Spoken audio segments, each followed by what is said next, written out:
Hi, Marco. Hey, Julia, good to see you. Good to see you too. How are you doing? I'm doing well. I'm doing well. You're in Princeton. We had the euphoria of Super Bowl. Um, I'm not a fan of American football, but I do watch with my friends go, watch them go crazy, that kind of thing. Because you're in proximity to the winning city. Yeah, we're totally green here. And yes, Philadelphia has Philadelphia culture. We're kind of halfway between Philadelphia culture and New York culture, right? So the radio stations south of here are all Philly and north of here are all New York. So depending on what team, it's really interesting to see. Like, actually, there's an interesting topic culturally because if you're in Nebraska, all you talk about is Nebraska football, right? Or whatever, Indiana basketball, or in the South, it would be whatever Cowboys or um, but around here it tends to be predominantly Eagles Eagles fans. So yeah. So interesting.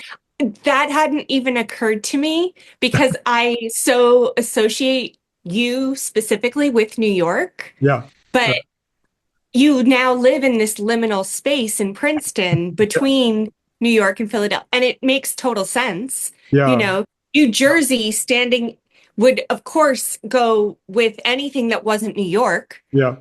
And so Exactly. it's those liminal spaces and those tribal boundaries, as it were, Yeah. of like, no, I'm going to associate with this thing. Mhm. And yeah, and how wonderful that you get to Yeah. glory in that glow of a victory, right? Right. And it's really actually interesting how I haven't really thought through this, but even in rooting for a team, I feel uncomfortable like fully diving into that psyche. I feel like I'm a fan of the game. First of all, if it's baseball, I love just watching any game, but of course in New York it's the Yankees and the Mets and so forth. But um, I think it's a really interesting phenomenon right now in culture where these tribal identities have become more than just what it is, which is just playing a game of football.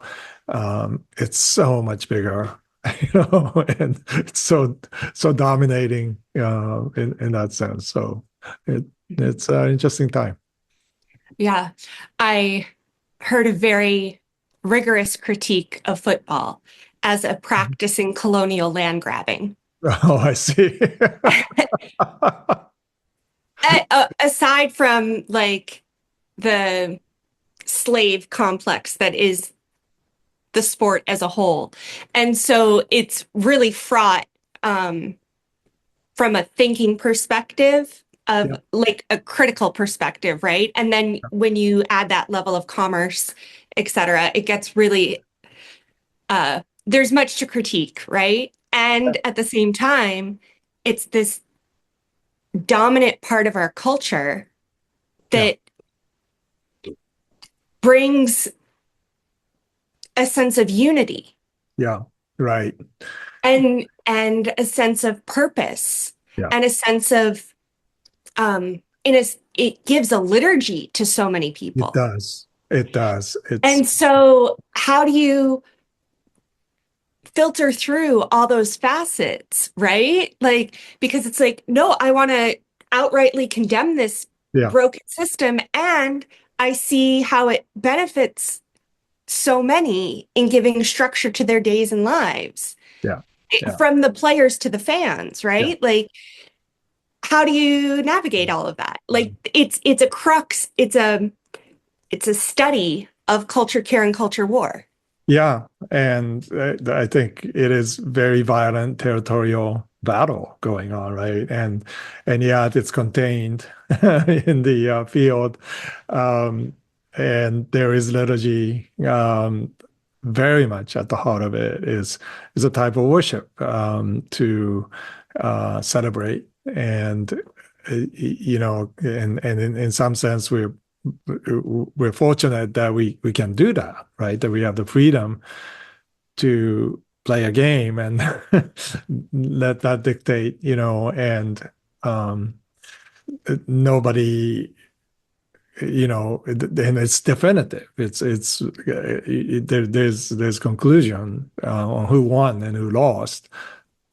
Despite the huge consequences of what that means, and somehow people can all agree to this or agree on this principle that, you know, you play a game and this is how you win a game, and so that to me was, you know, is always interesting. But this time I particularly thought about, as you noted, this cultural reality behind it, culture care versus culture wars. You know, are we, and the halftime show by Kendrick Lamar, who I have known about because my second son Clayton is a rapper and, you know, comedian and all these things. So he has been sharing with me about when Lamar came out, how incredible this person is. And it was really the first time I watched him live even it was on TV. And, you know, I think it was a kind of a halftime show that very few people understood what was going on, right? There's this semiotics, there's kind of a hidden language there, an internal back and forth, you know, going on. So it's like a battle, rap battle, and yet we don't know like what the stage is, so we're a little puzzled by it. And yet, you know, I've been thinking about how deep his messaging really is for such a time as this, and how art can somehow speak into the polarized, divisive, violent times, you know, and so it's a really interesting phenomenon, and I, you know, I'm glad I got to watch it with some of my friends. Yeah. And to know like there is a very specific story being told Yeah, and yeah. needing to learn a specific context and a Mhm. specific history, Mhm. right? And then once you know that, what Yeah. Kendrick did last night is abundantly clear. Yes. And I want that to encourage people to research the context of all the things they encounter, Yes. right? Yes. Yes. Yes. And it's true of a lot of art, you know, that including contemporary art, the world that we are kind of inhabiting in. There's rules and languages and, you know, major players um, and you know, many people may go into a museum and say, well, I don't understand it. I don't get it. Um, that's fine. But, you know, we need to know the context. We need to know the history. We need to understand why artists are doing what they're doing. And if it's meaningful at all, you know, it's surely it's important to critique it, whether it's vacuous or, you know, it's something of an ego fest, you know, or is it something that's deeply meaningful and therefore important for us to learn the language to be able to understand it, be able to even if you don't embrace it, there is value in knowing what's going on, and it just, you know, Kendrick Lamar's halftime show is a worth a study. Yeah. Yeah. And so you have this great experience of enjoying this Yeah. game with community, right? Yeah. Yeah. And seeing all these different cultural things unfold in the Uh, midst of those 3.5, 4 hours, mhm, right? mhm. And I wonder how that translates to other things you've been noticing. Yeah. Wow. Yeah, that's a great question. Because it does. Each time you experience something like that of a cultural phenomena that large, right? It's a media phenomenon as well as a sports phenomenon, as well as it's a cultural phenomenon. And you have to kind of step back and say, what is it saying, and how do I decode it in that way? Even if you're not a football fan, there's a lot to be studied there, culturally, everything from commercials to um, what the event is. It was in New Orleans, which to me was very significant this year to have that there, and to be able to think through on what is going on in politics, what is going on in culture at large, international, struggles that we're going through, tensions and wars and famine and all these things. And you kind of look at America that, through the lens of Super Bowl. And whether you like it or not, this is the event that defines America, right? The entire world is watching. And whatever is happening there is showcasing something about us that we need to think about. So a lot to process there, but I think there is a link between what is happening in Super Bowl with all the art fair spectacles that are going on in contemporary art, and the divide between those who have made it to the top and those who are struggling or wanting to be on top, and those who have been completely marginalized by all of this. And they're under oppression, in fact, that they have no voice in any of this, right?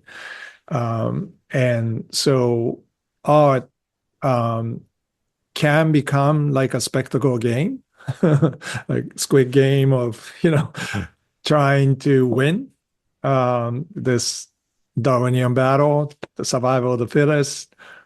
Whoever comes on top is the top artist. But oftentimes in art, right, we see history turn the tables. So somebody like Vincent van Gogh, who had no audience in his time, is now the most revered artist. Somebody like Emily Dickinson, who had never published a book of poems, become the most published poet in the world today. So that's really interesting, right? Time has a way to filter and create a kind of discernment for what endures and what doesn't. And so the hyperbole of yesterday is that whoever wins is forever a champion. These words come easily spoken of, like this is the most important game. This, and yet we know it's not. There's limitations to everything, and so when we look at art and think about it deeply, there's a kind of a counterbalance to what we do that is very humbling, first of all, because we know that whatever we create, it has a pretty big chance that nobody's going to see it. We're kind of fortunate that you and I are able to exhibit and be in the world with our art, but I have works that I'm not going to show. I'm sure you do too. And maybe those things that we have decided maybe we're doing it because we're not quite sure what the audience will think, or maybe we're preserving it for certain reasons, but um, there's something about what we do that is counter to creating spectacles, right? There's this quiet discipline of of choosing not to show or choosing to uh, do our work in private, and it's not for uh, this extractive transactional realm.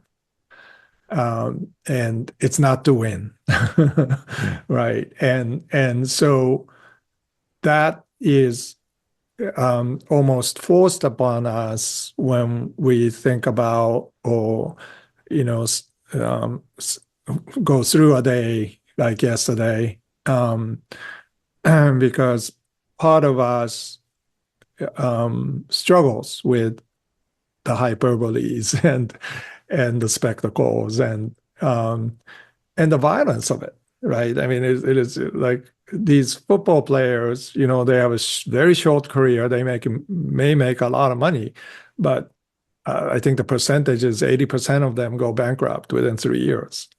Because there's no safeguard to extend what they're gifted to do for long term, and it's very rare to see a football player succeed in life after that. So it is that's something to ponder upon, the ephemeral nature of their success, and how are we to treat that as a culture? Yeah. So much of what you just talked about is reminiscent of the Reverend Dr. Craig Barnes' talk, right? Yes. And Wow. um, specifically the character of Anna being disciplined in her prayer in the temple Yeah.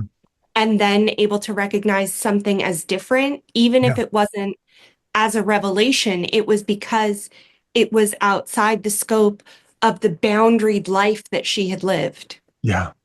Talk about somebody who never was seen. Yeah. Yeah.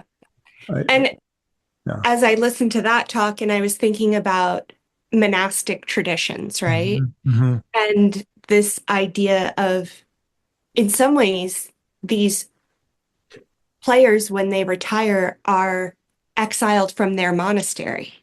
Mhm. Mhm. This mechanism that fed them, that protected them, that gave them focus, that gave them mission Yeah, and community. and community Mhm. is now, Mhm. they're no longer going to daily service. Mhm. Mhm. Right. Um, Yeah.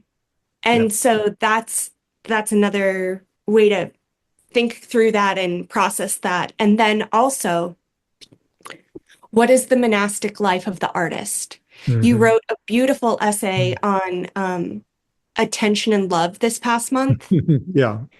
and how what we're paying attention to is that loving relationship, right? Yeah. And maybe you want to talk a little bit about that. Yeah. Ultimately, it comes down to loves, right? And what we love is enduring, even if it's ephemeral. And so our art, it needs to be connected to the deepest loves that we hold.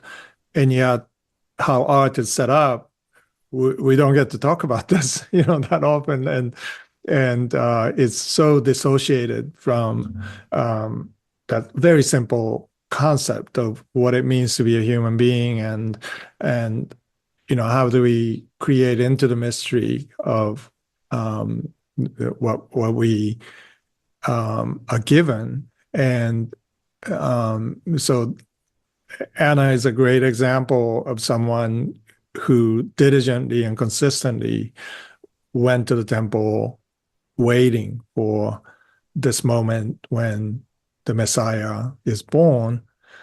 And there are Annas everywhere, right? I'm sure in football world there's someone who nobody notices but is so diligent and faithfully serving or um, trying to make it more human, more um, more about the community or more about people, more about love.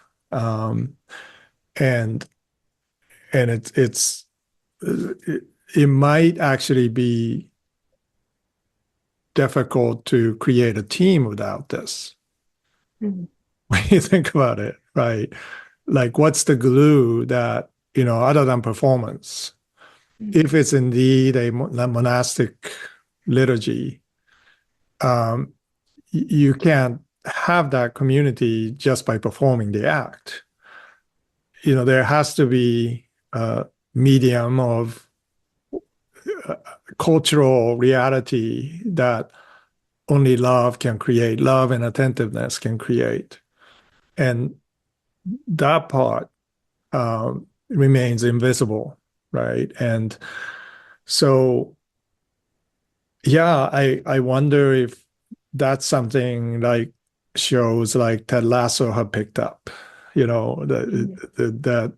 There's something in between liminal areas that it's hard to define and hard to even discover will later on reveal itself in due time to show us whatever is enduring is because someone somewhere diligently and faithfully loved deeply the people that whatever the spectacle is bringing around. And the value of that invisible, link is immense when we think about anything, but even thinking about something like a football team, it's the intangibles. Yeah. And thinking about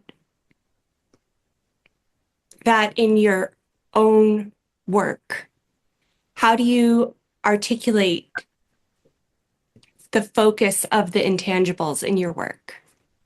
Well, artist's job is to pay attention to that. But, Mhm. it's so difficult, right? Because we too get caught up in the spectacle. We too have, good responsibilities and also responsibilities that come out of nowhere to grab us and our attention. And, but I always remind myself coming into the studio, I'm not here to perform in a sense for a gallery or for a commission, doing a commission, or I'm not, that may happen, and I have certain responsibilities too, but that's not the main thing. I'm here to pay attention basically, and to love deeply the materials that I have come to know and I have come to love, and it's very much, the slower rhythm of making. And it doesn't have to have any purpose. um, it can be simply a delightful exuberance of what I do in a studio, and that's enough. And if there are other elements to it, of course, we want to honor that as well, the best we can, and we want to serve collectors, galleries, whatever that may be. Um, but at the end of the day, what a privilege it is, right, to be able to have your own liturgy, right, to have a community like this of culture care, and being able to know that even if we are not together in person, there's work going on that is even done in secret. Um, we remember and connect with that invisible reality.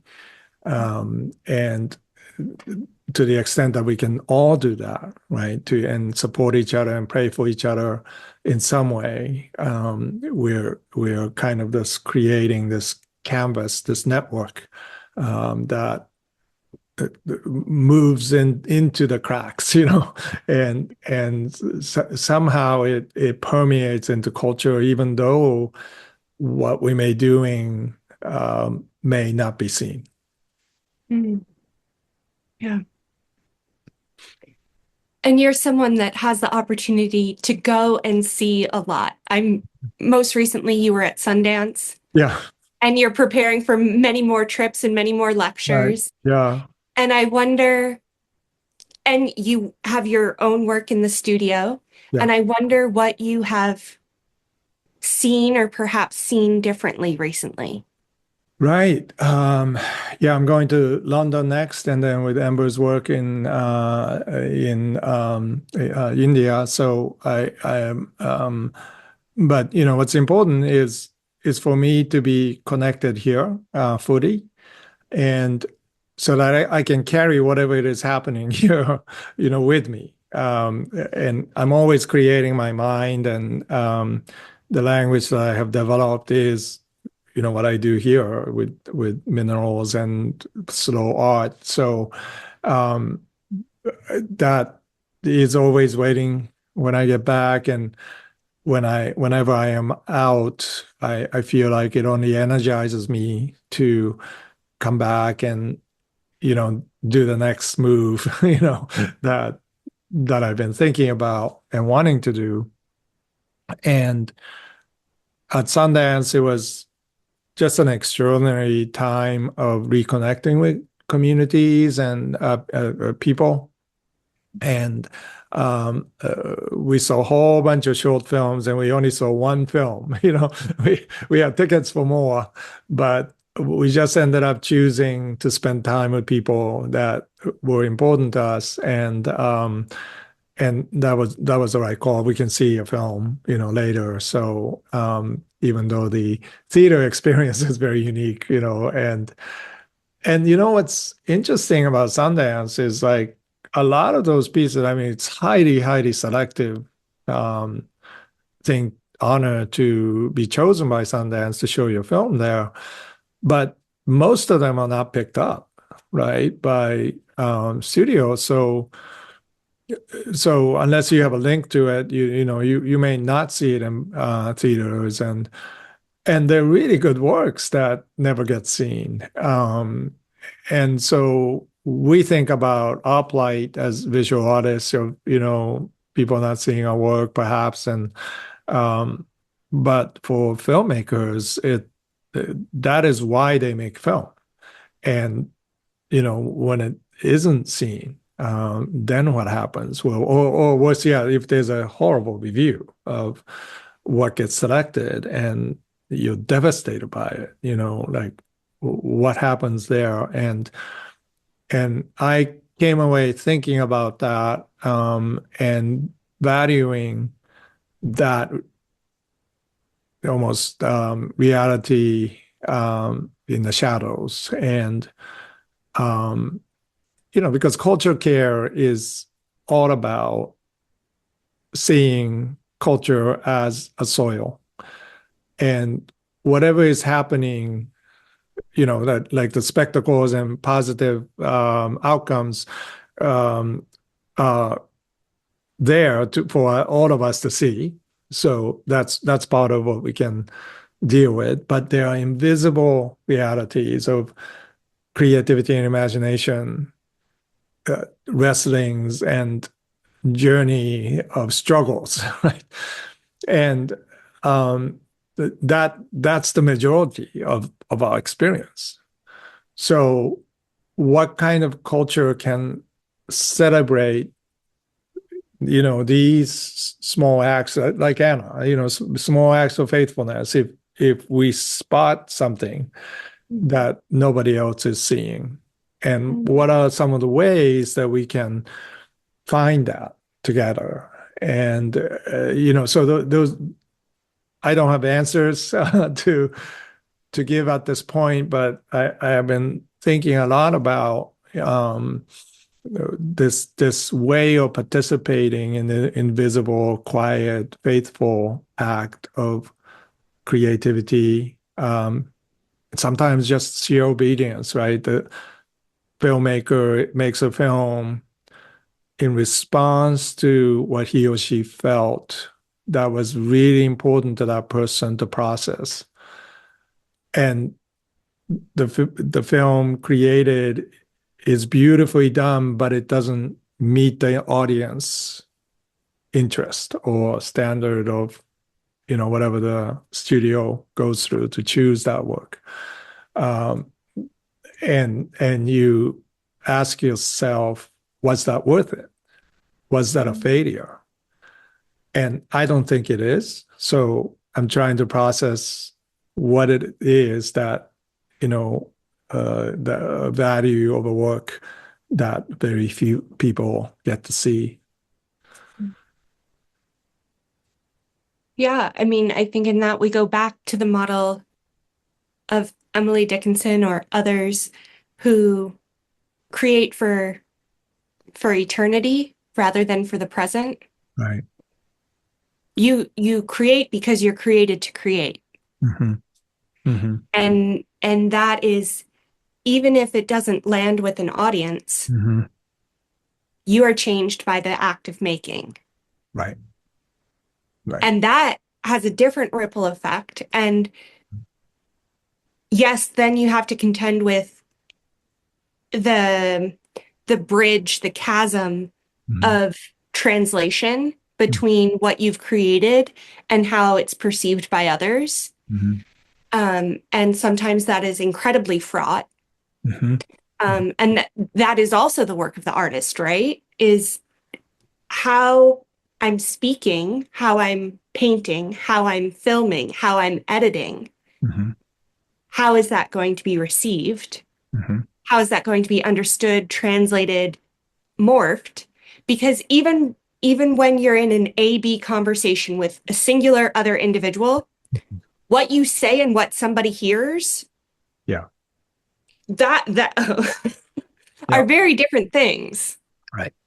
despite best intent. And I think that's part of culture care too, is assuming best intent. Right. But Yeah. it's so much work. Yeah, love is hard, it might be impossible. Um, but we also know that whenever we make something, it's an offering, right? And hopefully Yes. it's a love offering. And as you noted, that has value in itself because it will transform us. And especially if we pay attention to the marginalized, right? To those who have no voice, to elevate somebody at the expense of our own. Um, that act in itself has value, but I do feel like cultural care is built on that spirit of generosity. The more we do it, the more we see how invaluable our ability to, we can train ourselves to see that very few people can see or they will ignore, right? And part of understanding that beauty and justice are connected that way is really fundamental to how we see ourselves, and what we make, the responsibility, the hard work that goes into making something beautiful, but also, that brings in this kind of a realm of, kind of a butterfly effect of of reshaping the air Mhm. in some way that is so mysterious. But I have experienced this, throughout my life that when I'm making in the studio, I feel certain presence or this flow that happens. And yeah, I'm sure you do as well, because that's primarily your language. Um, but when that happens, I sometimes notice like it literally reshapes the air and the world. Conversations are different around it. You know, even the animals and plants, they're kind of there to witness that. And I wonder, this act of listening to that is far more important than we give it credit, because it's not just passive receiving, but there's active creating in listening that we don't have language for in our culture. Mm. So in silence, in between spaces, and there's something that happens that is very, very important. Even in our technology-based days, communicating, the act of faithful listening is it does something to culture. Mhm. Yeah. I wonder how we can work at naming that, Yeah. because it in culture, there's something called the millennial pause, which is when recording starts and millennials all pause before we begin speaking. Interesting. And it's it's this known phenomenon, right? But it's been given this very specific name. Mhm. And once you see millennials or people that are on the edges of millennials start to Mhm. speak, Mhm. you start noticing that they do it all the time. And it's very specific to that generation that Mhm. was on that cusp of communication as recording became de rigueur, right? Mhm. And so Hmm. that has been named. But what about this attentive, reflective listening being named as something else specific, right? Um, it does get called attentive listening or reflective Yeah. listening, but what other words can we give it to describe the transformative quality of that listening? Yeah. Yeah. Susie Ibarra introduced me to Pauline Oliveras before she passed away. And I've been recently reading her book. She wrote in these terse um, sentences, and because I think she was listening most of the time, and so one book is titled Quantum Listening, Mm. and I think there's much to be said about what she discovered even in machine language. She uh, felt that her listening to that, the attentiveness that she can give to anything, even a binary system, can create something beautiful. And Mm. so I've been thinking a lot about that. But yeah, I think that might be something we can we can begin to name. Yeah. And when you speak of quantum listening, I immediately get the sense of that eternal element, right? Right. That transformative, transcendent. We're not in the binary boundary. Right. We're out. We've expanded Right. it some way, somehow. And Yeah. that's exciting. Yeah, because algorithm is supposed to be binary, right? That's what we assume. But I think we're finding out it's not. There's some mystery to it that no one can figure out, like how are machines creating these liminal areas. And we want to force it to do reductive tasks, and that's because we want things to work. But for our artists, it's kind of a open territory where we can explore possibilities that really the mystery of all that is happening is it's embedded, yes, in binary language, but digital bits, but it's really not just that. Mm. So much to think about. I know, so good. Very good. Thank you, Mako. Thank you, Julia.